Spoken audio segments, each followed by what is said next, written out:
புதுச்சேரி வில்லியனூர் பகுதியைச் சேர்ந்த நபரிடம் ஃபேஸ்புக் மூலம் பழைய நாணயங்களை பல லட்சம் ரூபாய் மதிப்பில் வாங்கிக் கொள்கிறோம் என்று கூறி 44,800 ரூபாய் ஏமாந்ததாக கொடுத்த புகார் மீது சைபர் கிரைம் காவல் நிலையம் வழக்கு பதிவு செய்து விசாரணை மேற்கொண்டு உள்ளது. புதுச்சேரி அருகே உள்ள வில்லியனூர் பகுதியைச் சேர்ந்த நபர் ஒருவர் பழைய நாணயங்கள் சேகரிப்பதில் ஆர்வம் உடையவர். இவர் ஃபேஸ்புக் கணக்கின் வழியாக ஆன்லைன் திருடர்கள் தங்களிடம் உள்ள நாணயத்தை நாங்கள் வாங்கிக் கொள்கிறோம் என்று கூறி வில்லியனூரை சேர்ந்த நபரிடம் பேசி உள்ளனர். அவரும் நம்பி வாருங்கள் என்று கூறியதைத் தொடர்ந்து அவர்கள் இன்னும் 2 மணி நேரத்தில் உங்கள் இல்லத்திற்கு பணத்தை கொண்டு வந்துவிடுவோம் என்று தெரிவித்தார்கள்.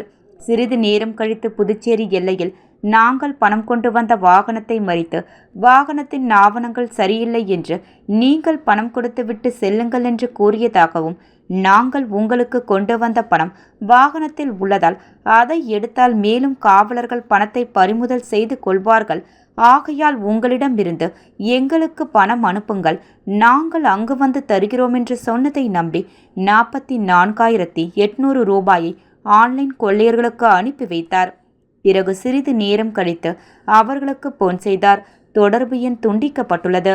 உடனடியாக தான் பணத்தை கொடுத்து ஏமாந்தோம் என்று எண்ணி புதுச்சேரி சைபர் கிரைம் காவல் நிலையத்தில் புகார் கொடுத்தார். புகாரின் அடிப்படையில் ஆய்வாளர்கள் தியாகராஜன், கீர்த்தி வழக்கு பதிவு செய்து விசாரணை நடத்தி வருகின்றனர்.